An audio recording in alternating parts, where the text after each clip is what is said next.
ABP news आपको रखे आगे।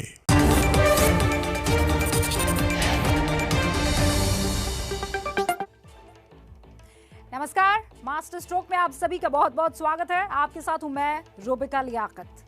कल का दिन पूरे देश के लिए बहुत महत्वपूर्ण है क्योंकि कल देश की राजधानी में 2 परेड होने वाली है।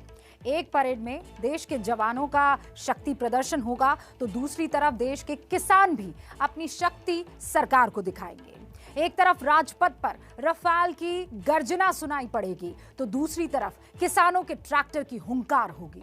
इस ट्रैक्टर परेड में बड़ी गड़बड़ी की आशंका भी है।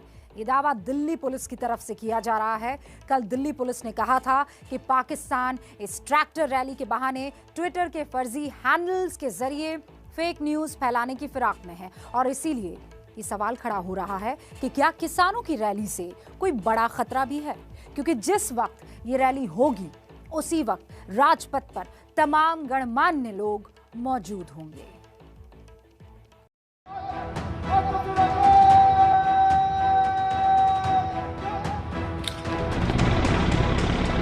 March salute by the parade commander to the Supreme Commander of the Armed Forces.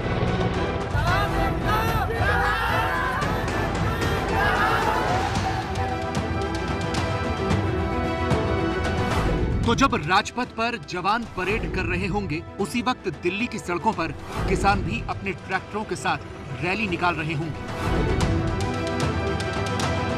सवाल यह है कि इस रैली की इजाजत देने में दिल्ली पुलिस ने इतने राउंड की बातचीत क्यों की? किसानों की रैली को इजाजत देने में दिल्ली पुलिस हिचक क्यों रही थी? इसका जवाब है किसानों की इस रैली में पाकिस्तान कुछ गड़बड़ी कर सकता है। यह कोरी कल्पना नहीं बल्कि एक पुख्ता दावा है।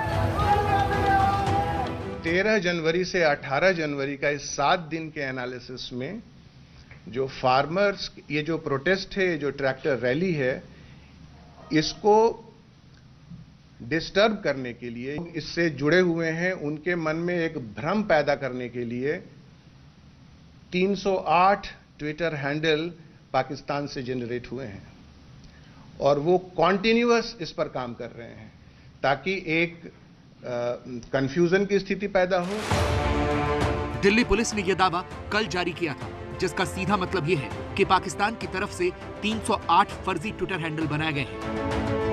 इन ट्विटर हैंडल से फेक न्यूज फैलाई जा रही है। इन फर्जी ट्विटर हैंडल से किसानों को भड़काया जा रहा है। ऐसा करने से पाकिस्तान का क्या फायदा है, अब जरा ये समझिए। ये कोशिशें जो पाकिस्तान से हो रही हैं ये कोई नई नहीं है। इससे पहले भी इस तरह की कोशिशें लगातार की जाती हैं। इस पूरी कवायद को सोशियो साइकोलॉजिकल वॉरफेयर कहते हैं। ये एक तरह का युद्ध होता है जिसमें दुश्मन मुल्क के लोग जो होते हैं वो अपने जो भी टारगेटेड देश होता है वहाँ में जब भी जनता के बीच इस तरह का अनरेस्ट होता है तो उसको और फैलाने की कोशिश की जाती है। दूसरे विश्व युद्ध के समय जब पूरी दुनिया आपस में युद्ध कर रही थी, कई देशों में प्रोपेगेंडा मंत्रालय खुले हुए थे जिनका मकसद होता था कि वो दूसरे देश में वहाँ के लोगों के बीच ऐसी खबरें फैलाएं ताकि वहाँ की जनता का भरोसा अपनी सरकार से उठ जाए और उनका काम आसान हो जाए। भारत के खिलाफ पाकिस्तान की खुफिया एजेंसियां इस तरह की हरकतें करती रहती हैं और जब भी भारत विरोधी कोई आंदोलन या बात होती है तो उसे हवा देने के लिए और भी एजेंसियां इसमें शामिल हो जाती हैं। सोशियो साइकोलॉजिकल वॉरफेयर को डिजाइन करने वाले अच्छी तरह जानते हैं कि यह काम इतना आसान नहीं है। इस तरह के कैंपेन को लॉन्च करने से पहले पूरी तरह से वो होमवर्क करते हैं। उन्हें पता है कि उनकी लिखी हुई बातें किस तरह के लोगों के बीच तक पहुंचानी होती हैं। इसके लिए उनके पास बाकायदा पूरी मैपिंग होती है और इसके पीछे वहाँ की इंटेलिजेंस एजेंसीज का पूरा जो सिस्टम है वो काम करता है। दूसरी सबसे अहम बात, इस तरह के कैंपेन जब भी लॉन्च किए जाते हैं तो दूसरे देशों में इसके अकाउंट खोले जाते हैं। इसके पीछे वजह ये होती है कि आम लोग, आम भारतीय ये समझ नहीं पाता कि अगर कोई हिंदी का नाम है तो उसे लगता है कि ये भारत में ही खुला होगा। अगर इस तरह के अकाउंट पकड़े भी जाते हैं तो आप विदेशी धरती पे उनको अच्छी तरह मालूम है कि पाकिस्तान में आके भारत की पुलिस उनका कुछ नहीं बिगाड़ पाएगी और एक अकाउंट अगर ब्लॉक भी हो जाता है तो इमीडिएट दूसरे तरह के अकाउंट हैं वो खोल दिए जाते हैं। कल दिल्ली पुलिस ने पाकिस्तान की तरफ से किसानों को भड़काने के सबूत दिए थे, लेकिन आज दिल्ली पुलिस ने एक नई आशंका जाहिर कर दी। आशंका यह है कि किसानों की ट्रैक्टर रैली का फायदा उठाकर कुछ देश विरोधी तत्व गड़बड़ी कर सकते हैं। आना है उस पे कुछ उसका फायदा उठा करके कुछ ऐसे राष्ट्र विरोधी लोग इसका उसमें गड़बड़ी पैदा कर सकते हैं, और कुछ तो ऐसे भी हैं कि जो उकसाने की कोशिश कर रहे हैं। ये सब हमारे संज्ञान में है और हम जो भी उचित कार्रवाई लेना चाहिए वो ले रहे हैं। दिल्ली पुलिस के कमिश्नर SN श्रीवास्तव के इस बयान से बहुत से सवाल खड़े होते हैं। सवाल ये है कि क्या कल गणतंत्र दिवस की परेड में गड़बड़ी की आशंका है? क्या कल परेड में आए मेहमानों को कोई खतरा है? पाकिस्तान आंदोलन को भड़काने तक सीमित है या कोई आतंकी हमला भी हो सकता है? यह मामला इसलिए गंभीर है क्योंकि कल ही किसानों की रैली में शामिल होने गए कांग्रेस के सांसद रवनीत सिंह बिट्टू पर हमला हुआ था। रवनीत सिंह बिट्टू ने इसे खालिस्तानियों की करतूत बताया है। उनके हाथ में झंडा किसी के किसान का झंडा नहीं था, वो तो कोई पता नहीं केसरी झंडे किस रंग के थे, कैसे थे। एक केसरी झंडा तो हमारा होता है गुरु का झंडा, जो खंडा बोलते हैं, जो निशान साहब बोलते हैं, वो तो गुरुद्वारे में होता है। तो वो निशान साहब तो है नहीं था उनके साथ में, वो तो और ही झंडे थे, तो और ही तरीके के वो नारे जैसे माओवादी या खालिस्तानी 2020 वाले लगाते हैं, वही उनकी भाषा थी। कांग्रेस की विडंबना यह है कि सांसद पर जब हमला हुआ तो उन्होंने खालिस्तानी कह दिया, लेकिन राहुल गांधी अपने सांसद से अलग बयान दे रहे हैं। उनका कहना है कि सरकार किसानों को बदनाम कर रही है। First time we see that the farmers of the country want to do a separate Republic Day, and instead of listening to the farmers, instead of understanding the farmers' difficulties, the current government calls them terrorists. कुल मिलाकर स्थिति गड़बड़ है। राजनीति अपनी जगह पर है, लेकिन कहीं ऐसा ना हो कि इस राजनीति की वजह से कोई बड़ी घटना हो जाए।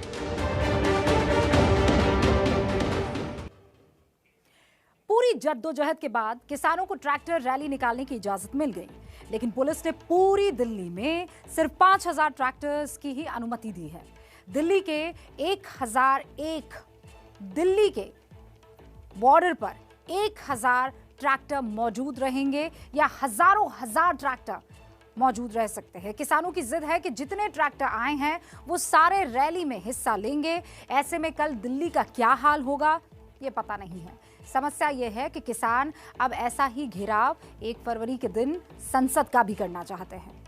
1 फरवरी वो इसीलिए महत्वपूर्ण है क्योंकि उसी दिन सरकार संसद में बजट पेश करेगी। यानी कुल मिलाकर किसानों और सरकार का ये टकराव अभी रुकने वाला नहीं दिख रहा। देश एक ऐसे मुहाने पर खड़ा है जहां से सरकार को ये समझ में नहीं आ रहा है कि डेडलॉक टूटे तो टूटे कैसे। इस वक्त हम बहादुरगढ़ रोहतक हाईवे पर मौजूद हैं। झंडे लगे हुए ट्रैक्टर ट्रॉलियां आपको नजर आएंगे। और 26 जनवरी को किसान ट्रैक्टर परेड दिल्ली में की जाएगी। 26 को शुरू होकर 27 रात पूरी चलेगी। 1 फरवरी को हम पार्लियामेंट की तरफ मार्च करेंगे। देश की राजधानी दिल्ली अब से कुछ घंटों बाद उन तस्वीरों की गवाह बनने जा रही है जो देश के इतिहास में कभी नहीं हुआ। राजधानी दिल्ली में कल एक तरफ गणतंत्र दिवस की परेड में देश की ताकत नजर आएगी। पहली बार गणतंत्र दिवस की परेड के दौरान दिल्ली के आसमान में फाइटर जेट राफेल की गर्जना सुनाई देगी।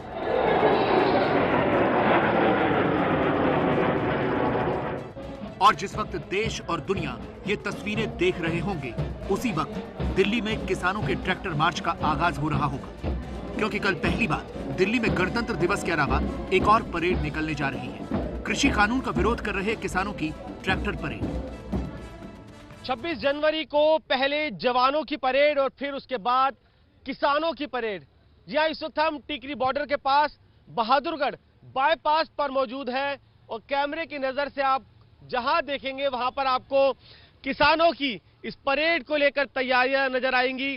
सैकड़ों की संख्या में जो ट्रैक्टर हैं वो खड़े हैं, जिनके ऊपर झंडे लगे हुए हैं। देशभक्ति का एहसास यहां से आपको देखने को मिलेगा। किसानों के इस ट्रैक्टर परेड की तैयारी वैसे तो महीनों से चल रही है, लेकिन आज दिल्ली के तमाम बॉर्डर्स पर किसानों के इस ट्रैक्टर परेड की फुल ड्रेस रिहर्सल नजर आई। आपको तमाम तस्वीरें दिखाएंगे, लेकिन उससे पहले ये जान लीजिए कि किसानों की कल की ट्रैक्टर परेड का रूट क्या होगा। सिंघू बॉर्डर से निकलने वाले ट्रैक्टरों को संजय गांधी ट्रांसपोर्ट के रास्ते बवाना, बादली, कुतुबगढ़, केएमपी एक्सप्रेस वे होते हुए वापस सिंघू बॉर्डर जाना होगा। ये रूट करीब 63 किलोमीटर का होगा। टीकरी बॉर्डर से निकलने वाले ट्रैक्टर नांगलोई, नजफगढ़ और झड़ौदा होते हुए वेस्टर्न पेरिफेरल एक्सप्रेस वे तक पहुंचेंगे और वहीं से वापस जाना होगा। ये रूट भी करीब 63 किलोमीटर का होगा। गाजीपुर बॉर्डर पर बैठे किसानों को ट्रैक्टर परेड के लिए 56 फुट रूट के रास्ते अप्सरा बॉर्डर और हापुड़ रोड से केजीटी एक्सप्रेस वे पर जाना होगा। एक बार मैं पुनः ये कहूँगी कि जो हमारे मोटरिस्ट हैं, जो मैंने बताई हैं जो रूट्स और रोड्स लीडिंग टू ये इन रूट्स के ऊपर इनको अवॉइड करें, जिससे कि हम लोग का ये जो मूवमेंट है, ये सारी ट्रैफिक मूवमेंट स्मूथ हो सके।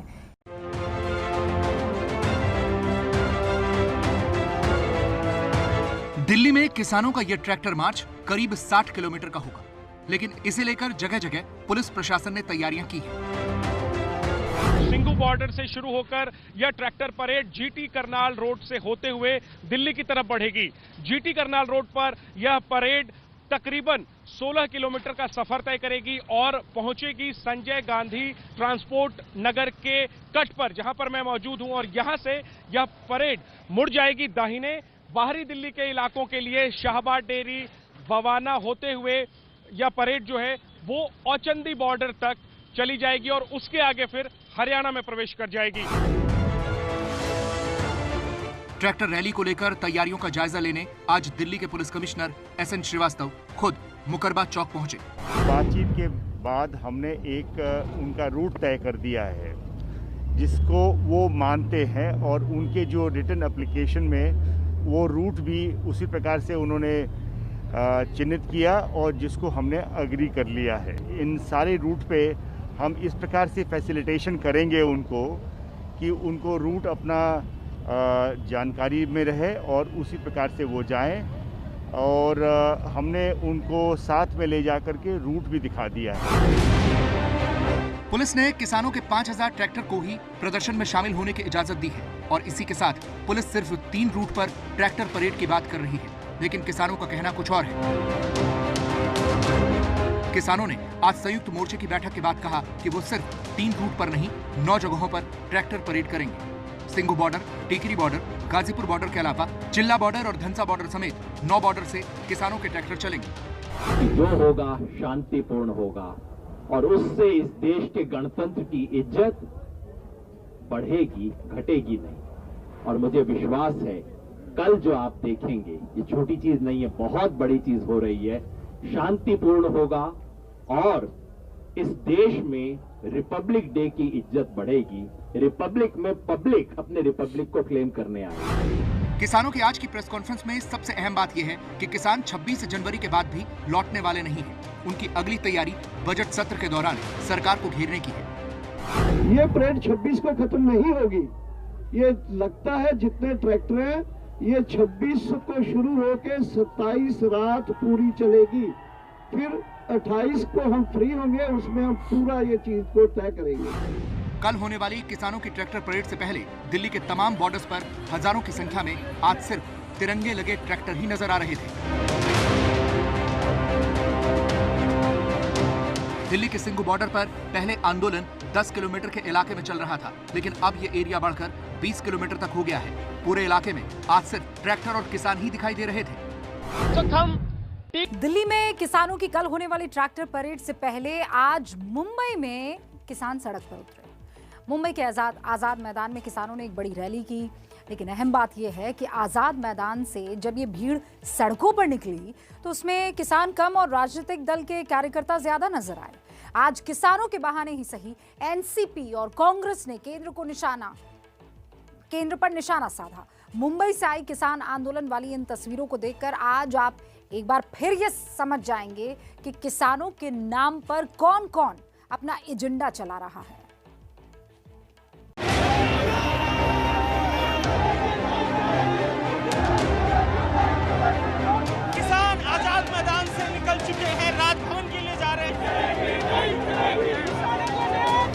पर ये काले कानून पीछे लेने चाहिए सरकार ने, यही मांग है। आजाद मैदान से लेकर मुंबई की सड़कों तक आज जो कुछ भी दिख रहा था उसकी रंगत सियासी थी। जोश में, आक्रोश में, उमंग में और भिड़ंत में किसान कम, कार्यकर्ता ज्यादा नजर आ रहे थे। किसानों के आंदोलन के नाम पर झंडे, बैनर और सियासी नारेबाजी ज्यादा दिखाई और सुनाई दे रही थी।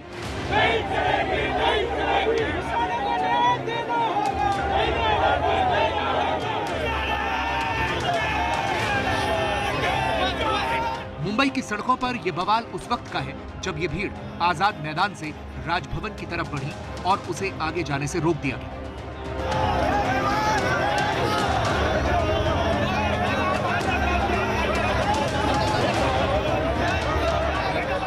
कृषि कानूनों के खिलाफ आजाद मैदान से निकले ये किसान मार्च निकाल रहे थे और राज्यपाल को ज्ञापन देना चाहते थे, लेकिन पुलिस ने उन्हें इसलिए रोक दिया।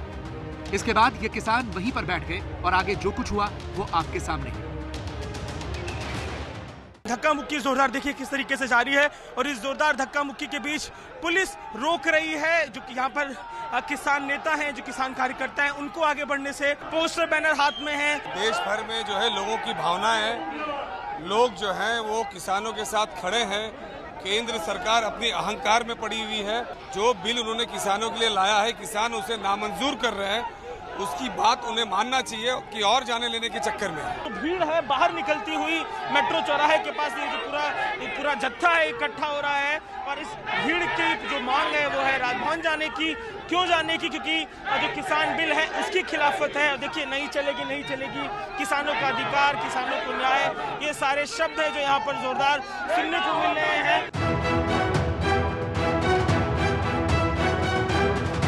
मुंबई के आजाद मैदान में आज सुबह से ही या यूं कहें कि देर रात से ही किसानों का मजमा था। सुबह होते होते महाराष्ट्र के अलग अलग हिस्सों से आ रहे किसानों की भीड़ बढ़ने लगी। महाराष्ट्र के अलग अलग इलाकों से किसान जमा हुए हैं। ये तस्वीर मुंबई के आजाद मैदान की है, जहां रविवार रात को ही महाराष्ट्र के अलग अलग इलाकों से किसान जमा हुए हैं। 15,000 से अधिक की संख्या बताई जा रही है। एक तरफ आप देख रहे हैं लोगों की भीड़, दूसरी तरफ आप देख सकते हैं कि आदिवासी इलाकों से आए हुए किसान किस प्रकार से पारंपरिक नृत्य करते हुए अपनी एकजुटता दिखा रहे हैं। आजाद मैदान के जरिए जो बताना चाहते हैं कि हम सब एक हैं। दरअसल ये तमाम किसान उन किसानों के लिए समर्थन में खड़े हुए हैं जो दिल्ली के आसपास बॉर्डर के इलाकों में टिके हुए हैं। मुंबई में किसानों के इस आंदोलन में कहने को तो महाराष्ट्र के अलग अलग हिस्से से किसानों को बुलाया गया था, लेकिन भीड़ में राजनीतिक कार्यकर्ताओं का बोलबाला था। इस वक्त आप आजाद मैदान में देख सकते हैं कि राज्य भर से आए हुए किसान एक रैली कर रहे हैं। आजाद मैदान में ये जमावड़ा कल से जम रहा है। कल दोपहर से ही नासिक से वाहनों के जरिए यहाँ पर बड़ी तादाद में ये किसान पहुँचे हैं और आज यहाँ पर एक रैली का आयोजन किया गया है और इस रैली में राजनीतिक दल भी शिरकत कर रहे हैं। आता काही पक्ष जाणीवपूर्वक ढोंगबाजी करतायत, शेतकऱ्यांना गुमराह करण्याचा प्रयत्न करतायत, शेतकऱ्यांना चुकीच्या गोष्टी सांगण्यात येतायत। दोपहर 1:30 बजे के करीब एनसीपी प्रमुख शरद पवार किसानों की सभा में पहुंचे। महाराष्ट्र कांग्रेस अध्यक्ष बालासाहब थोराट भी मंच पर पहुंच चुके थे। पवार ने सबसे पहले राज्यपाल भगत सिंह कोश्यारी के बहाने केंद्र पर निशाना साधा। महाराष्ट्राच्या इतिहासात आम्हाला असली राज्यपाल भेटली। आता काय झालं? आता इतर लाखोच्या संख्येने लोक येणार आहेत, राज्यपालांना भेटून फक्त निवेदन देणार आहेत। राज्यपाल गेले गोव्यात, त्याला कंगनाला भेटायला वेळ आहे, पण माझ्या शेतकऱ्याला भेटायला वेळ आहे। शरद पवार आज मंच से किसानों की बात कर रहे थे, किसानों के मुद्दे पर केंद्र सरकार को कोस रहे थे। लेकिन यहाँ यह जानना भी जरूरी है कि जब वो खुद कृषि मंत्री थे तो किसानों का दुख दर्द कितना बांट पाए। आंकड़े कहते हैं कि शरद पवार के कृषि मंत्री रहते हुए 2004 में 4,807 किसानों ने खुदकुशी की, 2005 में 17,131, 2006 में 17,060, 2007 में 16,632, 2008 में 16,196, 2009 में 17,368, 2010 में 15,964, 2011 में 14,027, 2012 में 13,754, 2013 में 11,772 और 2014 के अप्रैल महीने तक 4,120 किसानों ने अपनी जान दी थी। आंकड़े तो और भी कई हैं, लेकिन बीजेपी ने आज फिर वही सवाल उठाया कि जिस कानून की पैरवी कभी खुद एनसीपी और कांग्रेस कर रहे थे, अब उसी को लेकर यह विरोध क्यों? ये राजनीतिक धोखाधड़ी है सरकार महाराष्ट्र की क्यों कर रही है, ये हमारा उनको सवाल है। किसानों के नाम पर बहुत लोग अपना एजेंडा आगे लगाने की और लाने की कोशिश कर रहे हैं, ये आपको भी समझ आ रहा होगा। चीन की जमीन की भूख कुछ ऐसी है जो कभी नहीं मिटेगी। कमजोर देशों की जमीन पर इंच इंच कब्जा करके उसके हौसले इस कदर बुलंद हो गए हैं कि वो भारत से अब उलझ गया है। लेकिन यहां वो गलती कर रहा है। गलवान से लेकर पेंगोंग झील तक भारत के जाबाज उसे कई बार सबक सिखा चुके हैं। इसके बावजूद चीन मानता नहीं है। अब लाल सेना ने सिक्किम के नाकुला सेक्टर में अपना भूमाफिया वाला रंग दिखाने की कोशिश की है और वहां भी उसे करारा जवाब मिला है।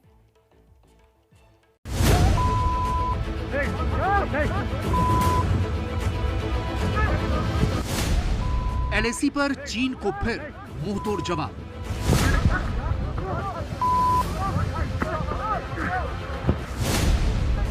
$5,200 मीटर की ऊंचाई पर लाल सेना हुई लाल।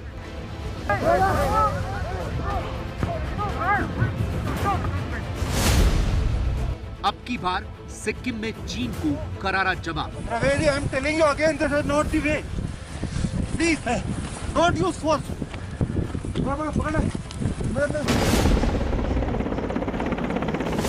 लगभग 3,500 किलोमीटर की एलएसी पर एक बार फिर चीन की पिटाई हुई। एक बार फिर उसे भारत के जांबाज जवानों ने बताया है कि हिंदुस्तान की ओर आंख उठाने की सजा क्या हो सकती है।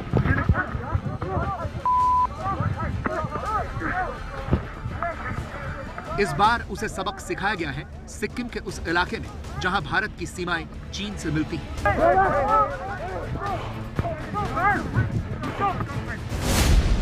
एलएसी पर सिक्किम के पास भारत चीन की सीमा से लगने वाला नाकुला सेक्टर। 5,220 मीटर की ऊंचाई पर बसे इस इलाके में चीन की सेना आए दिन भारत के खिलाफ उकसाने वाली हरकत करती है। नए साल के पहले ही महीने में चीन ने एक बार फिर अपनी चाल टेढ़ी करने की कोशिश की। तारीख 20 जनवरी थी। अब चीन के सैनिक फिर शायद ये भूल गए कि उनके सामने भारत के जाबाज खड़े हैं और वो ऐसी हरकत कर बैठे जिसका खामियाजा वो लगातार भुगतते आ रहे हैं। सिक्किम के नाकुला में चीन के सैनिकों ने घुसपैठ की कोशिश की। चीन के सैनिकों की एक टोली ने भारतीय सीमा में दाखिल होने का प्रयास किया, जिस पर नजर पड़ते ही भारतीय जवानों ने उन्हें चेतावनी दी।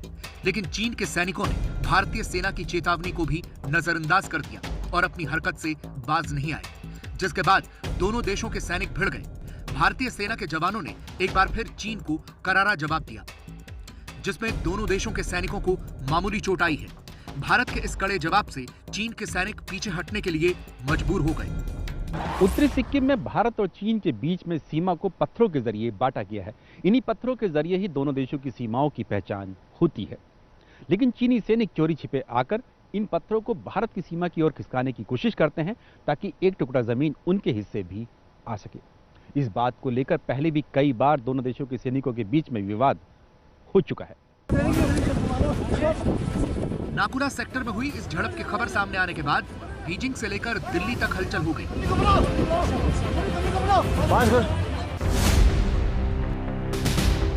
भारत से एक बार फिर मुंह की खाई चीन के लिए सवाल शान और साख का हो गया। अब इज्जत बचाने के लिए चीन के सरकारी अखबार ग्लोबल टाइम्स ने मोर्चा संभाला है। लिखा है, भारत चीन के सैनिकों के बीच झड़प होने और दोनों देशों के सैनिकों के जख्मी होने की खबर निराधार है। अगर ऐसा हुआ होता तो चीन की सेना के रिकॉर्ड में दर्ज जरूर होता, लेकिन ऐसा कोई रिकॉर्ड नहीं है। एलएसी पर भारत चीन के बीच ऐसी झड़प होती रहती है, लेकिन इस घटना में ज्यादा सैनिक घायल नहीं हुए हैं, इसलिए चीन सेना की लॉगबुक में इसका जिक्र नहीं है।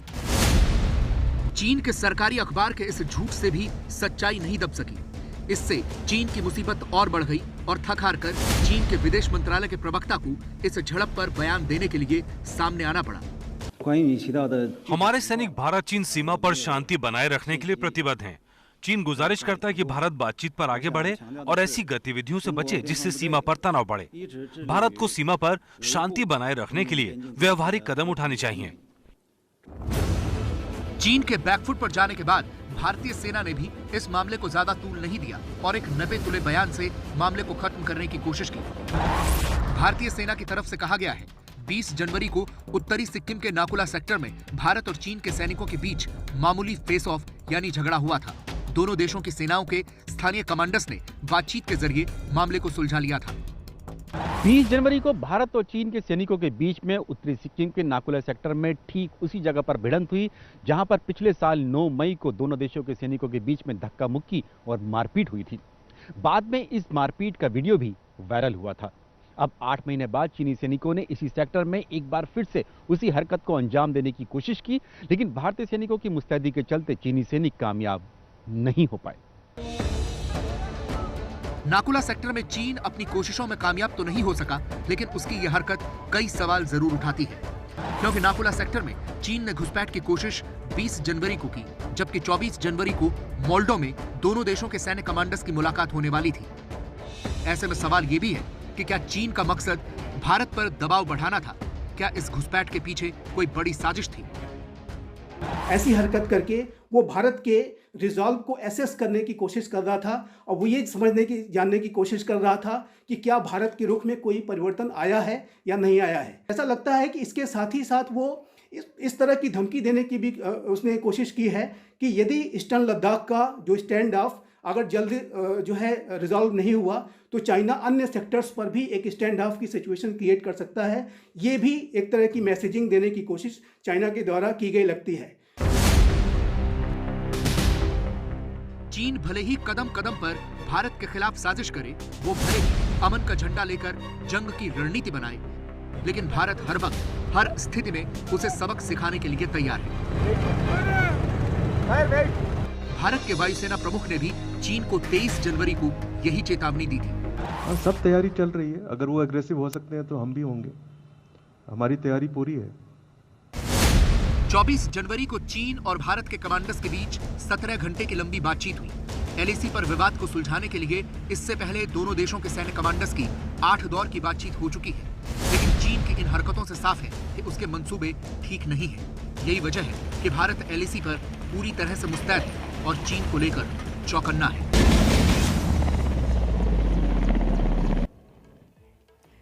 चीन की खबर आपको बता रहे थे और इस वक्त एक बड़ी खबर भी आपको बता दें। चीन के सिलसिले से ही जुड़ी हुई ये खबर है। सरकार ने 59 चीनी ऐप्स को स्थायी रूप से बैन कर दिया है। आपको याद होगा पिछले साल ऐसी ही ऐप्स थी जिनको बैन किया गया था, लेकिन अब जानकारी ये मिल रही है कि इनको स्थायी रूप से यानी परमानेंटली बैन कर दिया गया है। तनातनी जो चीन के साथ चल रही थी उसके बाद इंटेलिजेंस की तरफ से हमें बार बार ये खबरें आ रही थी कि ये तमाम ऐप्स जो हैं चीन जासूसी के लिए इस्तेमाल करता है और इसीलिए एक और बड़ा फैसला 59 ऐप्स को बैन करने का फैसला सरकार की तरफ से लिया गया है। अब जानते हैं कुछ लोग जब अपनी लकीर को बड़ा नहीं कर पाते तो दूसरे की लकीर को छोटी करने में जुट जाते हैं और चीन यही करता है, यही कर भी रहा है। चीन ने पूरी दुनिया को कोरोना का जख्म दिया, भारत दुनिया को इसका मरहम दे रहा है, लेकिन चीन को ये पसंद नहीं आ रहा है और इसीलिए चीन ने अब भारत की वैक्सीन को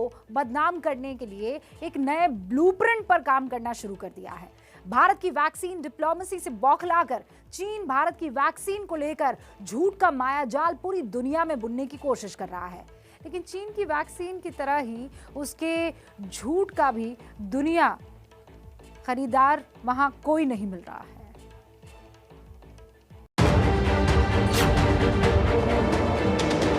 चीन ने दिया कोरोना का जख्म,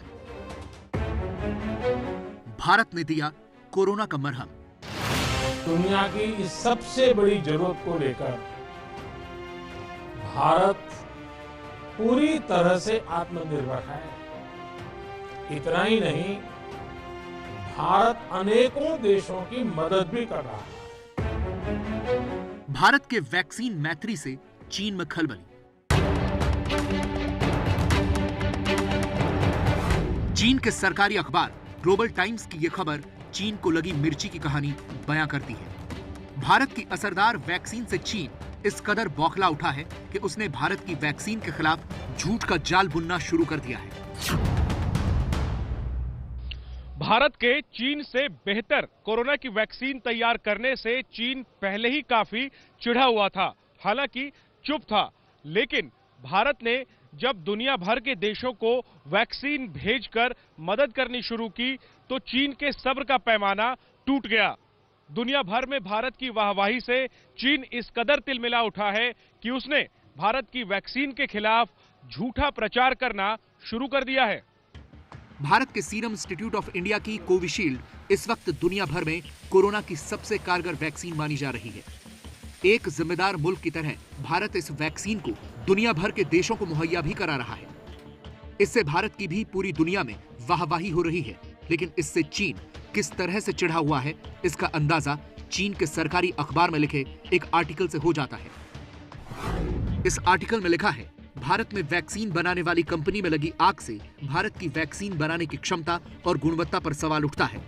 भारत में वैक्सीन को लेकर जिस तरह से प्रचार किया जा रहा है, उसका मकसद सिर्फ कोरोना के डर को कम करना और बेकाबू हुए हालात पर लगाम लगाना है। सच्चाई यह है कि चीन में रहने वाले भारतीय चीन की ही वैक्सीन को तरजीह दे रहे हैं। भारत ने वैक्सीन को लेकर जो लक्ष्य तय किए हैं, वो भी उसकी क्षमता को देखते हुए पूरे होते नजर नहीं आते। 21 जनवरी को पुणे में कोविशील्ड बनाने वाली company serum institute of India की एक इमारत में आग लग गई थी। चीन इसी आग का हवाला देकर वैक्सीन की गुणवत्ता और कंपनी की क्षमता को लेकर झूठा प्रचार कर रहा है। इतना ही नहीं, अपने इस झूठ को पंख लगाने के लिए वह सोशल मीडिया के झूठ का भी सहारा ले रहा है। भारत की वैक्सीन से चीन के तिलमिलाने की सबसे बड़ी वजह है दुनिया में भारत का कद बढ़ना। भारत ने वैक्सीन मैत्री प्रोग्राम के तहत दक्षिण एशिया के ज्यादातर देशों को वैक्सीन की खेप भेजनी शुरू कर दी है। भारत ने अब तक टीकों की खेप भूटान, नेपाल, बांग्लादेश, म्यांमार, मालदीव, मॉरिशस और सेशल्स को भेजी है।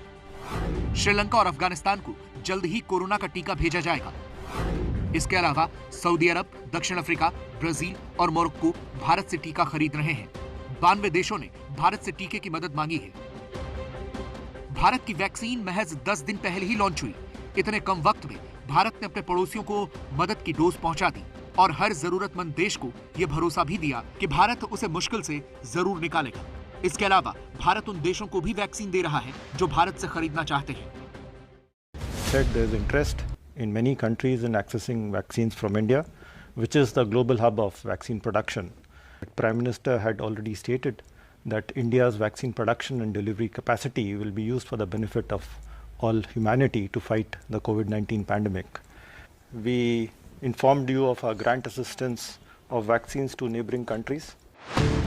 भारत एक तरफ जहां पड़ोसियों को तरजीह देते हुए हर जरूरतमंद की मदद कर रहा है, वहीं चीन इस महामारी से भी अपना खजाना भरने की कोशिश में है। इसका ताजा उदाहरण है बांग्लादेश से चीन का धोखा। चीन ने बांग्लादेश को अपनी वैक्सीन की खेप भेजी, इधर वैक्सीन पहुंची और उधर चीन ने बांग्लादेश को लंबा चौड़ा बिल ये कहकर भेज दिया कि क्लिनिकल ट्रायल के पैसे उसे देने होंगे। इसके बाद बांग्लादेश ने भारत से मदद मांगी और भारत ने उपहार के तौर पर बांग्लादेश को 20 लाख डोज की खेप पहुंचाई। ये भारत की तरफ से बांग्लादेश को भेजी गई वैक्सीन की तस्वीरें हैं, जिनके पहुंचने के बाद बांग्लादेश की प्रधानमंत्री ने भी भारत का शुक्रिया अदा किया था। করোনা ভাইরাসের আপনারা জানেন যে ভ্যাকসিন আমাদের যেটা আমরা পেয়েছি ভারত থেকে উপহার স্বরূপ, সেটা এসে পৌঁছে গেছে। সেজন্য ভারতের প্রধানমন্ত্রীকে আমি ধন্যবাদ জানাই। चीन भारत की वैक्सीन की वाहवाही से इसलिए भी चिढ़ा हुआ है क्योंकि चीन की वैक्सीन दुनिया के ज्यादातर देशों में सवालों के घेरे में आ गई है। चीन की वैक्सीन की गुणवत्ता शुरू से ही संदेह के घेरे में है। चीन ने वैक्सीन के ट्रायल से जुड़े पूरे आंकड़े अब तक जारी नहीं किए हैं। ब्राजील में चीन की वैक्सीन ट्रायल में 50% ही कारगर पाई गई, जिसके बाद ब्राजील ने भारत से 20 लाख डोज ली हैं। चीन की वैक्सीन से बांग्लादेश ने भी मुंह मोड़ लिया। इसके अलावा इंडोनेशिया ने भी चीन की वैक्सीन छोड़कर भारत से मदद मांगी है। भारत ने वैक्सीन बनाकर दक्षिण एशिया के ज्यादातर देशों में पहुंचानी भी शुरू कर दी, लेकिन चीन ने अपने दोस्त पाकिस्तान को अब तक वैक्सीन नहीं भेजी, जिससे पाकिस्तान वैक्सीन के इंतजार में बैठा है और आज यह खबर आई कि अब वो रूस की वैक्सीन लगाएगा। चीन के इस रवैये से साफ हो जाता है कि कोरोना के जरिए भी अपना खजाना भरने की वो फिराक में है। बात करेंगे परेड की, जिसे देखकर कल भारत के दुश्मनों को बुखार आने वाला है। आज से आपका पहचान पत्र डिजिटल हो गया है और ये है उसका नया इलेक्ट्रॉनिक वर्जन ई-एपिक। इसके जरिए अब देश का कोई भी नागरिक घर बैठे बैठे अपने पहचान पत्र की पीडीएफ कॉपी डाउनलोड कर सकता है, उसका प्रिंट ले सकता है, उस डाउनलोडेड कॉपी को डिजी लॉकर में सेव करके रख सकता है और वो भी अपने मोबाइल फोन या कंप्यूटर पर। ऐसे में अब आपके आधार कार्ड की तरह ही आपका वोटर आईडी कार्ड भी इलेक्ट्रॉनिक हो गया है। साथ ही अब उन लोगों को भी परेशान होने की जरूरत नहीं है जिनका वोटर कार्ड गुम हो गया है या फिर खराब हो गया है। उन्हें सबसे पहले ई-एपिक डाउनलोड करना होगा। इसके लिए voter portal, voter helpline mobile app या नेशनल वोटर सर्विस पोर्टल की साइट पर जाएं। वोटर पोर्टल पर खुद को रजिस्टर या लॉगिन करें। इसके बाद मेन्यू पर जाकर डाउनलोड ई-एपिक पर क्लिक करें। एपिक नंबर या फॉर्म रेफरेंस नंबर डालें, ओटीपी से नंबर वेरीफाई करें और फिर डाउनलोड एपिक पर क्लिक करें। राष्ट्रीय मतदाता दिवस के मौके पर चुनाव आयोग ने इस स्कीम की शुरुआत की। इस मौके पर केंद्रीय मंत्री रविशंकर प्रसाद ने 5 नए वोटर्स को इलेक्ट्रॉनिक वोटर कार्ड भी दिए। साथ साथ एक जिम्मेवारी भी आती है। फिलहाल 25 से 31 जनवरी के बीच सिर्फ वही मतदाता अप्लाई कर सकते हैं जिनका मोबाइल नंबर चुनाव आयोग के पास रजिस्टर्ड है। 1 फरवरी से ये सुविधा पूरे देश के लोगों के लिए शुरू हो जाएगी, लेकिन इसके लिए आपका मोबाइल नंबर चुनाव आयोग से लिंक होना जरूरी होगा।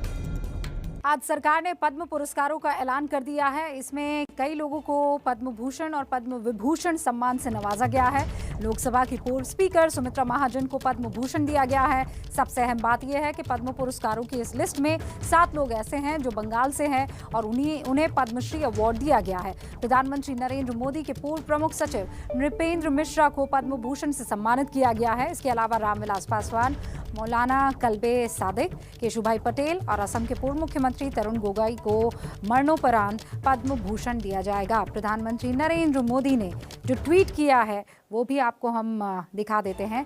जिन्हें आज पद्म सम्मान मिले हैं, हमें उन पर गर्व है।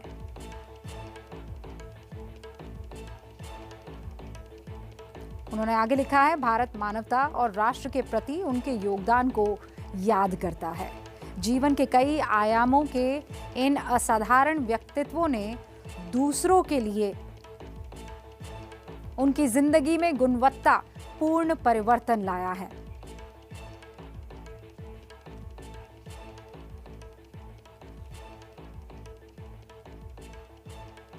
और आपको फिर याद दिला दूं, कल एक बड़ी कवरेज, आप जानते हैं 26 जनवरी है, तो सुबह से लगातार एबीपी न्यूज़ आपके लिए हाजिर रहेगा। आगे देखिए संविधान के बनने की पूरी कहानी। जिस दिन देश ने अपनाया संविधान, उसी 26 जनवरी की पूर्व संध्या पर संविधान की कहानी मेरे साथ।